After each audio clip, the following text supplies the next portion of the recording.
folks. It's another training session with me and Haroon.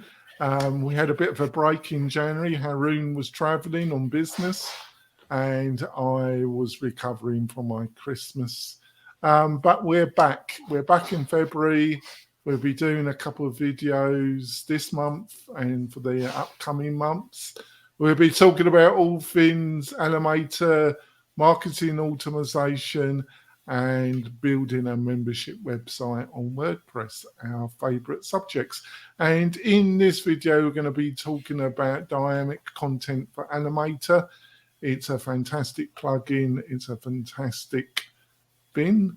And I'm just going to throw it over to Haroon and do a bit of a dive. Over to you, Haroon.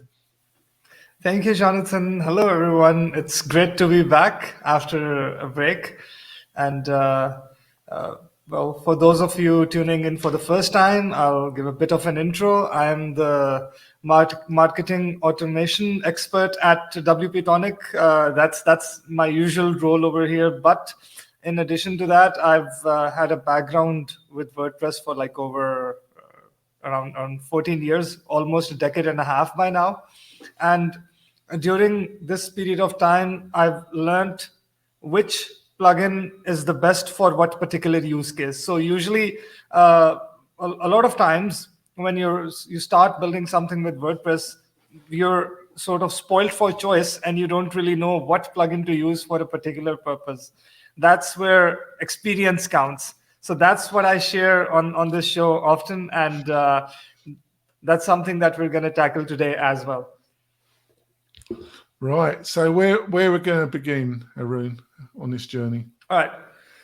So let's start off with a brief overview of what we're going to discuss. So Elementor, as we all know, is one of the most, or rather the most popular page builders in the WordPress ecosystem. Not one of the most. Like nothing even comes to be a close second. It's the dominant page builder, or more like 11 million active users, isn't it? Oh, yes, probably more. So, yes, and it's like, I think the close second would probably be Beaver Builder. I think not anymore. Not even Beaver Builder anymore. No. Maybe some time back. Divi, not anymore. I don't think so. But yeah, those are the few big names that come to mind. But I think all of their market share combined would still not equal that of Elementor alone. Well, and for good reason. I would say probably Elementor, Gutenberg, Divi are the three main players. Three of the main ones, yes. Yeah. And while Gutenberg might have more installs than Elementor simply because it's the default with WordPress, but when it comes to any serious builders who build entire websites using these not exactly page builders, but rather theme builders, rather website builders, these GUI website builders, a vast majority of them use Elementor, even if they have Gutenberg installed as it comes with WordPress. So that's why we're not counting Gutenberg yet. But with the full site editing that has been rolling out over the past few major updates, and especially with the latest 5.9 version of WordPress, things might change, but I don't see them drastically changing in the next month or two at least. The full site editing capabilities of Gutenberg would need to mature before they pose a serious threat to Elementor. So now moving on to one of the reasons of this level of success of Elementor has been like the ecosystem of add-ons built around it. Elementor alone gives you a bunch of widgets which are nice and which have improved over time. And they get the job done for, let's say, 80% of the use cases of building a page.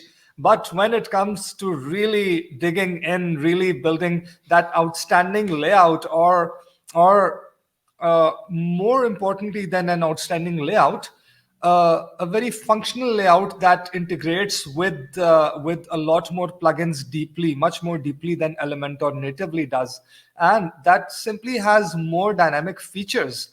Hands down, you need plugins for Elementor, add-ons for Elementor for that purpose. Now, there are like probably hundreds of add-on packs for Elementor out there. It started off with a few. I remember initially I bought into essential add-ons for Elementor and ultimate add-ons for Elementor, and then there was Elementor extras. These were the ones, the very early players in the game that I bought into way back when I started off with Elementor, because Elementor's own widgets just wouldn't cut it for me. But later on, as I kept on using them, I realized that most of them simply give you widgets that are prettier. That's it. And or maybe you can build a pricing table in Elementor on your own, or use Elementor's native pricing table and make some tweaks to it to make it look really, really outstanding, because the one Elementor gives you by default is very basic. But let's say you installed Elementor extras, then out of the box you got much prettier, much more appealing looking pricing table options. Same goes for tabs, accordions, and whatnot, and FAQ blocks. So some of them replicated what Elementor already had and made them a lot more a lot prettier and with more features, more customizations. But overall, I realized that most of these add-on packs simply give you things that you can build with adding CSS and using Elementor's native blocks, which would be more performant and give you even more control. So like if you just want to quickly build sites using as little custom code as possible, as little CSS as possible, then maybe, but then they add more and more scripts, more heft to the site as well. They make your install heavier. And when you install any of these add-on packs, they usually come with all of their features activated out of the box. So you have to go in and deactivate their features. You forget to do that, and a lot of scripts, a lot of styles are loading that you aren't even using, because maybe you purchased an add-on pack for one of its widgets and it comes with 50 widgets. So the code for the rest 49 is loading, slowing down your editor at bare minimum. And in some cases, the front end as well, depending on how optimized their code loading is. So I realized I didn't have much use for them. I haven't used those in a while. But then I started seeing some more promising tools for Elementor that went beyond simply adding cosmetic widgets, simply adding design. They added functionality that Elementor even lacked in its pro version. For example, they allowed you to do things like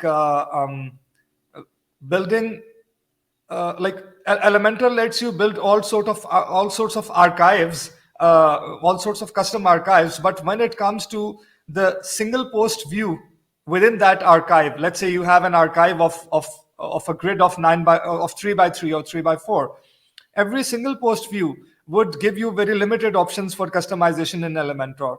But with some of these add-ons, you were able to create a loop item which would replace the single view in every archive. So you would have full control over building every single post that shows up in a whole archive grid or archive list. That was not possible out of the box with Elementor. And then it came to things like optimizing the native forms of Elementor. Now, there were add-ons that added more form fields to the native Elementor forms, and even multi-page, multi-step forms before Elementor natively added the capability of building multi-step forms. And then there were like payment fields and whatnot. And then there was integration with ACF Pro. Now Elementor integrates with ACF to a basic degree. It can let you dynamically show content of certain types of ACF fields. But what about repeater fields and relationship fields? That's where the actual power of ACF lies. Otherwise, basic ACF fields, you usually, like if you're going to use basic ACF fields, you might not even use ACF at all. You might just end up using WordPress's native custom fields in that case. If you want to really utilize ACF to its full potential, then it's all about those repeaters and relationships primarily. So natively, Elementor doesn't have support for displaying relationships and building all sort of complicated repeater blocks. So certain add-ons for Elementor, like there was one called Piotnet or Piotnet, Piotnet or something like that, a very complex name. They and there was another one, very famous one, Anywhere Elementor Pro. These two were among the first to add form fields and support for relationships and repeaters respectively. Anywhere Elementor Pro was the first one to add support for repeaters and ACF relationships. And then Piotnet was, I think, the first one to add support for all sorts of additional form fields for Elementor. And this combination was quite potent. But then came a small plugin from a relatively unknown developer from somewhere in Italy, I think, and it was called it's called Dynamic Content for Elementor. Their domain is Dynamic.ooo. And I ran across it and I was like, these guys are doing something different with Elementor, because even the other two add-ons that I just mentioned, with them, most of it was cosmetic, and there were small features that added these functional benefits. But these guys, their focus, the dynamic team, their focus was entirely on enhancing dynamic capabilities of Elementor rather than just adding cosmetic widgets for the front end. And I got in on their lifetime deal of unlimited sites early on when it was much cheaper than it is right now. And so far, it has been one of my best investments in terms of tools for Elementor. Worth its weight in gold, as you'd proverbially say.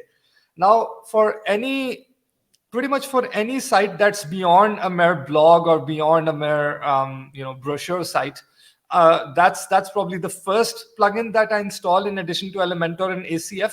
And often it's the only add-on pack for Elementor that I need at all.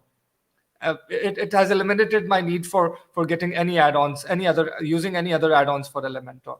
And we're gonna take a look at it now, and we probably wouldn't be able to cover it all in one session. So probably in the next session would also be dedicated to this topic.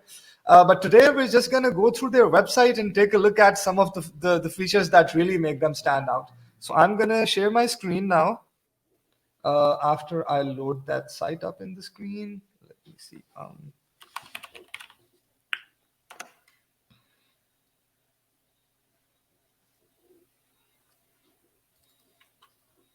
Okay, let's start the screen share.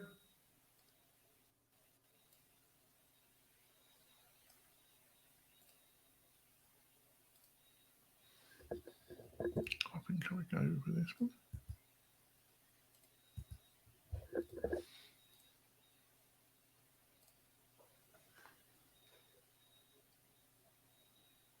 All right, my screen should be visible now. Can everyone see my screen? Jonathan, you'd probably have to switch to. Oh, there we go. There we are. Yeah.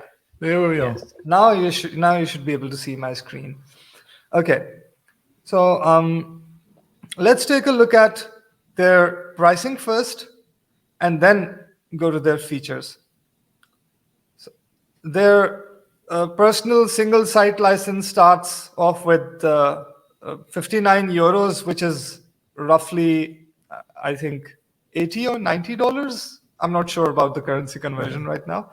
And their top of the line plan is like $500 one time for unlimited sites. Practically 1,000 sites is practically unlimited sites, and a lifetime membership, no renewals necessary. But one great thing they do is they even offer a single site lifetime license, which very few plugin vendors do. Because I mean, if you're not an agency, if a client is buying this, you're a developer and a client is buying this, or you just want a single site license for your own site, and you're not building site for others, you're building your own site, and that's all you need. So they do offer you 189 euro single payment lifetime plan, which is like totally worth it if you are to build any advanced sites with Elementor. So pretty reasonable, not the cheapest, but not expensive at all either, considering how much you get in it. So now let's take a look at its features. And it's got widgets, extensions, dynamic tags, then page settings and some global settings. Let's take a look at its widgets. So by the way, not all it contains is all about dynamic content features. It has some cosmetic features as well, but even they sort of, in one way or the other, a majority of them have some connection with sort of dynamic data in the backend. There are certain ones like 360-degree slider, and there are some SVG related ones. There's background canvas, there's before after slider, but even then these can take like a dynamic value as the before image, a dynamic value as the after image. Then there are some animation related features that they added way before Elementor started focusing on any animations at all. But let's focus on their dynamic content features rather than their cosmetic features. So among here, let's see the use type. So you can filter them by use type, use for designers, developers, power users, and quick starters. Let's take a brief look at the ones good for designers, like primarily focused as designers. So these are things like 360-degree slider, animated off canvas menu, animated text, background canvas, cursor tracker that leaves a trail when you move the cursor on the screen. Dynamic charts and posts, they are not just for designers, they are like much more useful than just for designers. And favorites is also not primarily intended for designers. It's more of a functional feature. And they've got model windows, which is similar to pop-ups, but in a like done in a different way. OpenStreet maps, cross-sells and upsells, these are definitely highly valuable dynamic features for e-commerce sites. Then reveals and SVG blobs and SVG distortion, these are more cosmetic. SVG text path. They have a high focus on SVG, by the way, which lets you add a lot of animations and visual effects to the site without really slowing the site down, because it uses vectors and code to render these graphics rather than actual pictures and photo files, graphic files. So now let's move on to features focused around developers.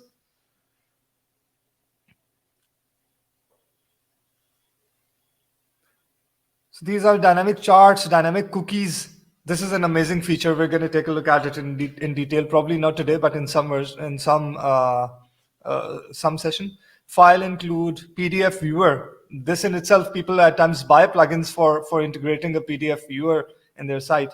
And raw PHP, including PHP code in Elementor, loading remote content, shortcode with tokens. We're going to take a look at these in detail as well later. Then there are tools for power users.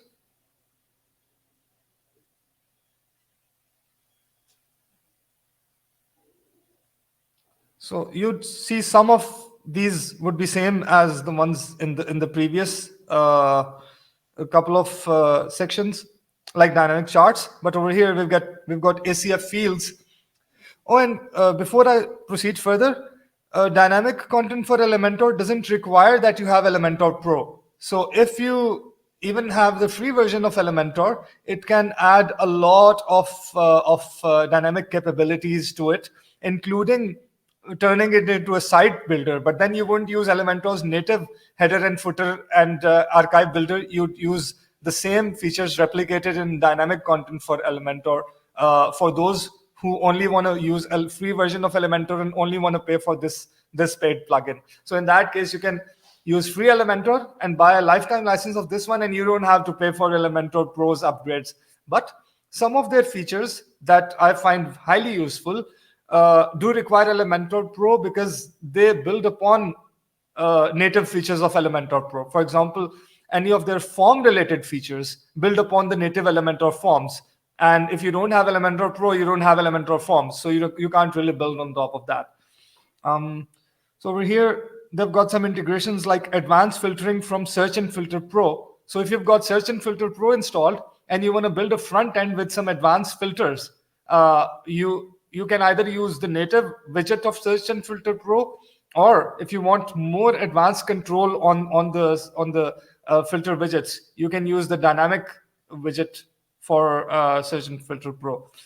And it's got a favorites list, it's got a WooCommerce wish list. So you don't need to have another plugin for managing your WooCommerce wish list.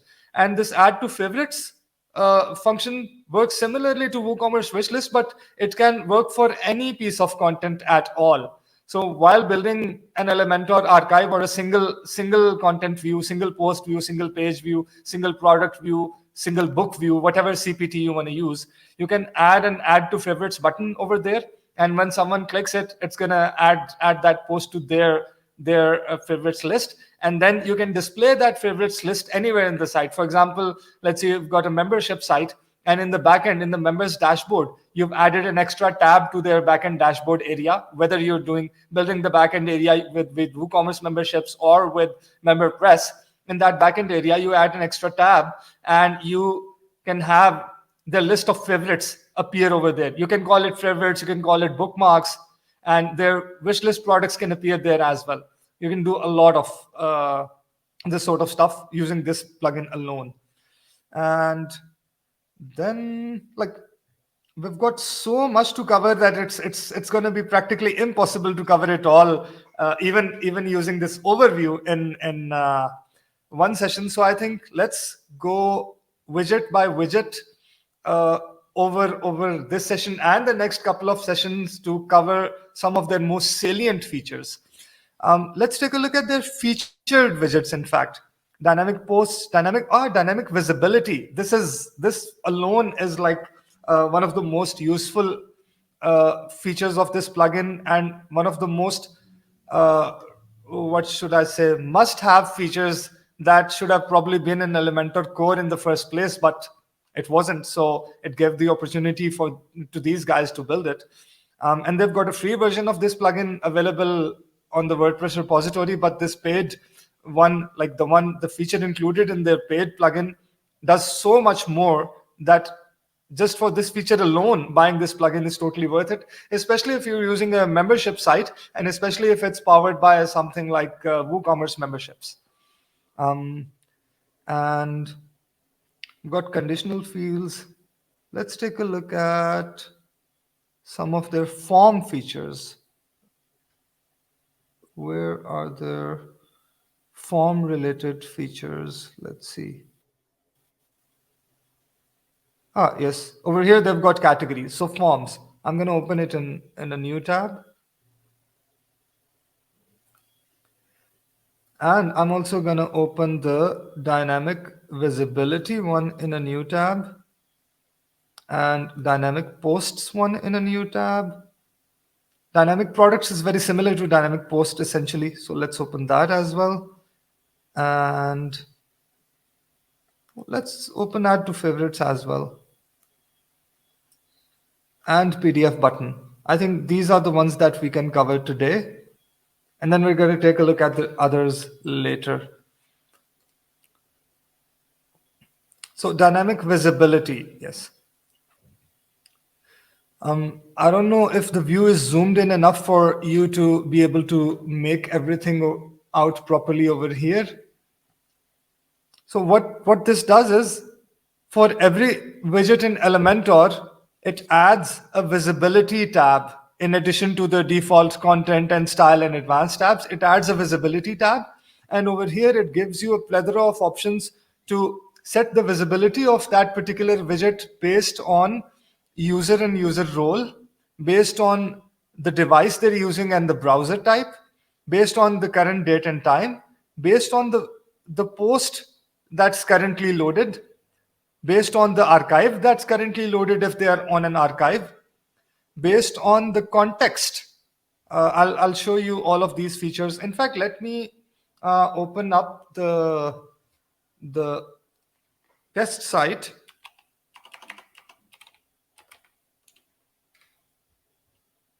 So that you can see it live.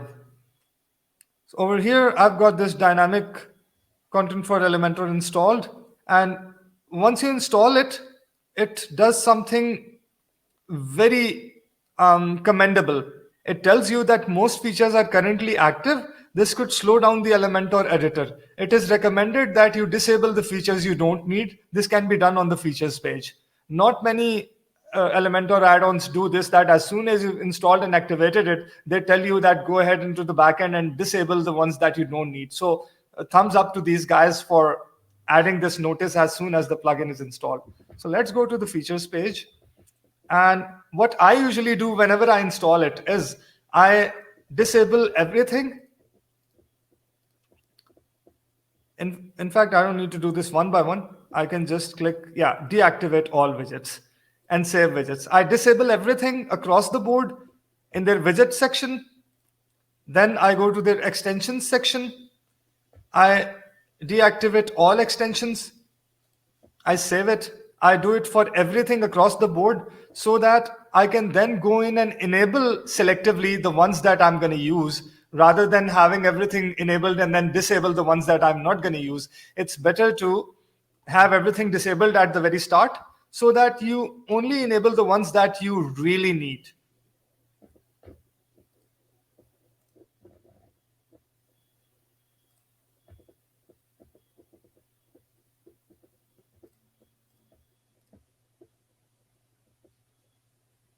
Deactivate all legacy features. Okay. So now I'm going to activate the dynamic visibility extension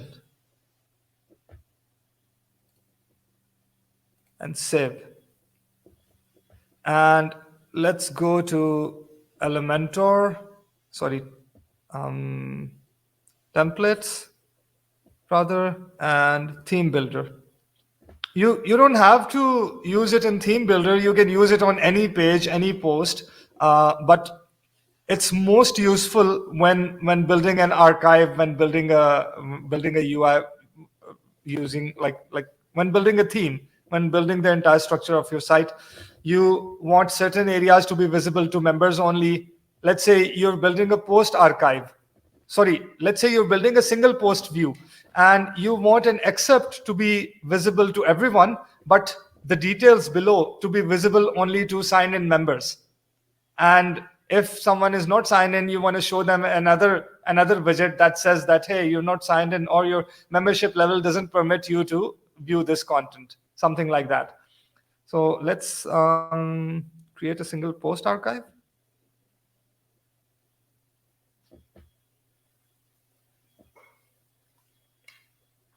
But that's like only one of the probably couple of hundred use cases that you can have for just this dynamic visibility feature alone.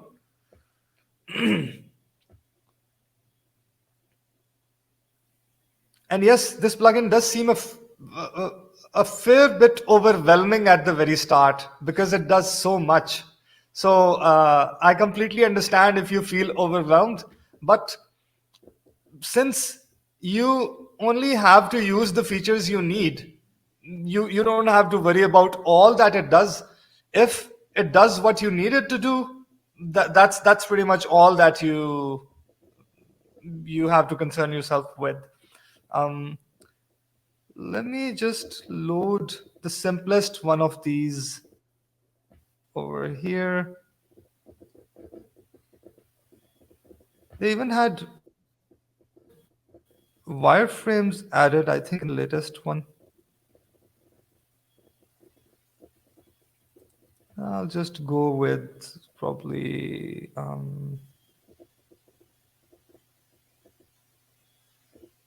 this. Yeah, sure. Insert.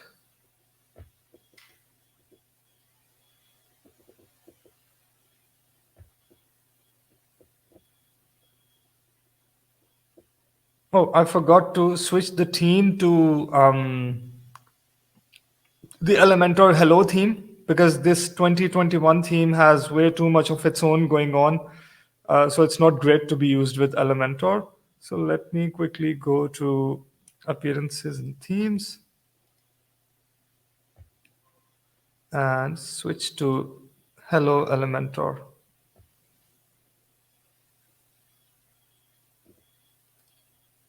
And then let's first publish this, add condition, all singular, save and close, and then refresh it.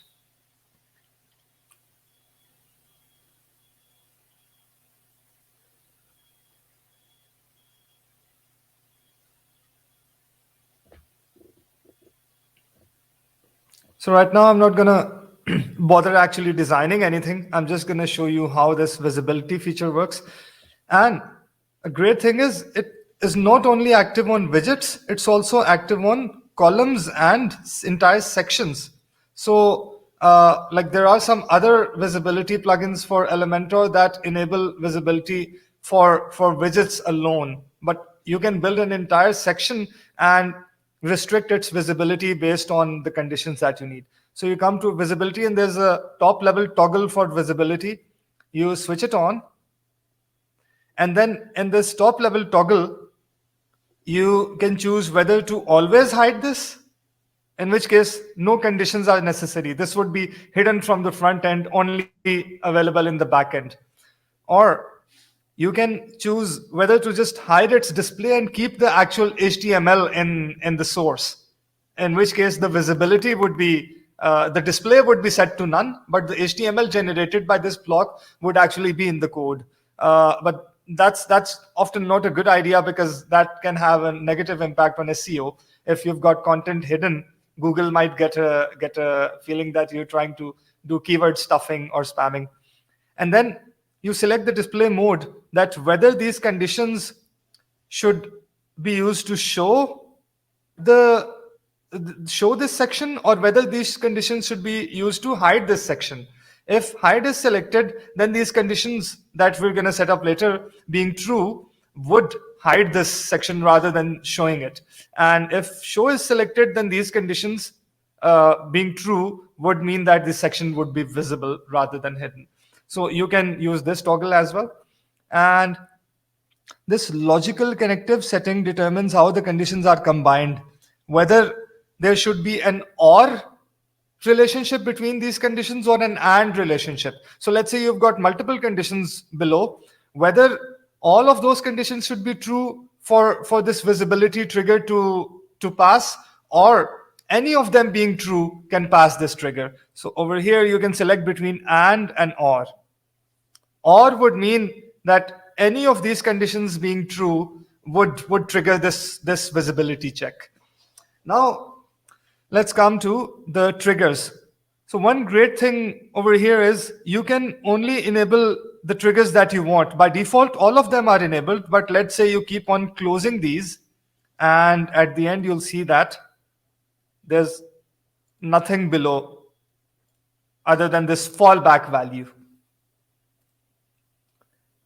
So over here, I've removed all triggers, and now there's nothing below other than this fallback value, which we're going to come to later.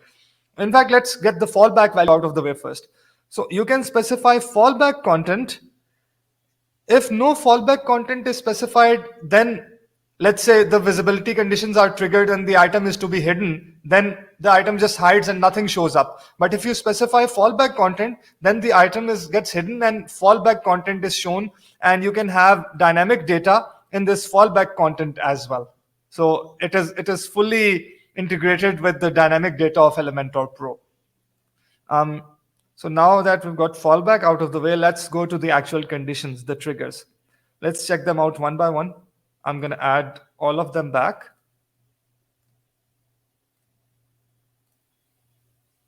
I think in today's session, we'll only be covering the dynamic visibility part.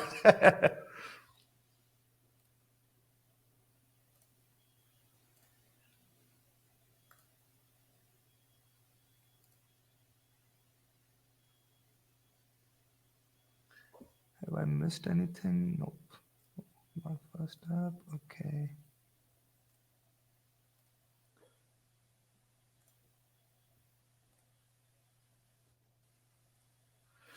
All right. So let's take a look at the post or page option. Over here, you can specify the post types that you want to show or hide, the specific posts or pages, in case you have very specific posts or pages or content that you want to show. You can even use retrieve them dynamically. So let's say we're building a page that shows users a list of posts based on post IDs that they've favorited. Then you can, and you're saving that string of IDs in an ACF field. You can retrieve a string of ACF field. You can sort of retrieve an ACF fields value using this dynamic data feature of Elementor and have those posts or pages show up over here in this section. You can choose whether to show or hide them based on taxonomies, categories, tags, any taxonomies that are set up in your WordPress install. You can show or hide them based on a custom field of the post. Let's say I have a custom field called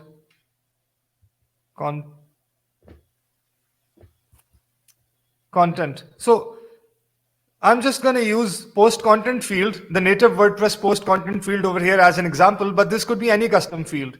And then once you select a post field, you can choose whether to show or hide based on the post field's status of being empty, or show or hide it if the post field has a value. So let's say you want to show a dynamic field over here, but you don't want to show it if it's empty. You only want to show it if it actually has some data. Then you can over here set it to hide if it's empty, or you can show it if its value is less than or greater than any particular number, if it contains a particular string, if it does not contain something, if it's in an array, if it's exactly equal to something, or if it's not equal to something, a plethora of options. And you can also compare against multiple meta fields rather than just one field. You can have multiple meta fields selected over here and then have these options available across all of them. You can select based on post format. And then there are some very interesting items over here, like is parent. So this would only show the post if it has children, post or page or whatever item you've selected. Is root would only show or hide or whatever category or whatever criteria you're using it. It's going to trigger that criteria if it does not have a parent, if it's a top level post or page or book or product or author or whatever CPT you're using. And leaf, in case if it's the last level leaf that only has parents and not any children. Or you can specify a specific level, that it's a level 2 child, level 3 child, level 4 child. Check out the level of customization you get. If it has a parent, if it has siblings, or if it has certain term buddies, like if it has other posts with the same category or with the same tag or with the same custom taxonomy. And then you can add conditional tags over here, like if it's sticky, if it's a hierarchical post type, if it's post type of if the current page is an archive, sorry, if like it's the, yeah, this is more of what the current page is. If the current page is sticky, if it's archive, if comments are open, if pings are open, if it has certain tags, has certain terms, has an except or not, like it's just remarkable how much they've covered over here. They haven't left any stone unturned. And this is just the post or page condition, visibility condition. In user and role, you can specify which roles can see this or which roles cannot see this. Or you can select specific users. So to kind of wrap it up, because we have covered a lot in this video, and don't worry, folks.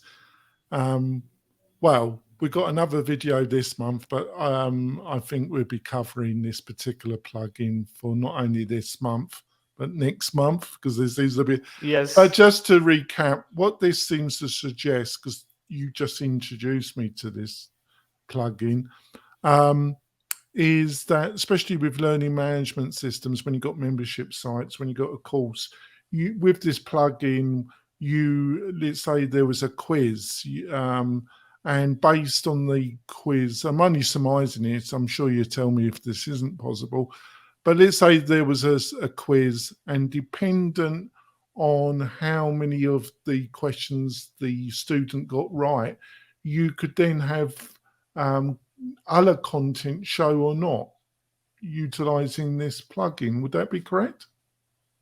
If that information is being saved in a native WordPress field or a custom ACF field, then yes. And LearnDash does save in native WordPress fields, so yes, that's possible, definitely possible. Well, No, we love LearnDash, but we're also very focused on Lifter Yeah.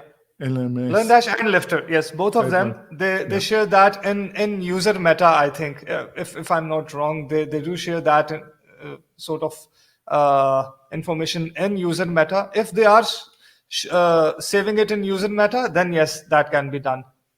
Because I would have thought that would be a number one area where this would be of interest to those that are building a course or a membership, so that the information that's shown, the pathway. I suppose there's a number of ways of doing it, utilizing this or utilizing an automation like tagging system to do that. So, but we have covered it. Looks really powerful. Like I say, folks, next we've got another video which I think we're doing next week, sorry, and we'll be delving into this, and we will be covering this next month. So I think we're going to wrap it up, Haroon, because I think you've just managed to blow my mind, and you've probably blown the mind of the viewers of this video. If you've got any questions, just go to the WP-Tonic website or leave a comment on this video that you'll be watching on the WP-Tonic YouTube channel, and give us a thumbs up, and also subscribe to the channel, because we're recovering a host of subjects like this in the coming months. We'll see you soon, folks. Bye. Bye-bye.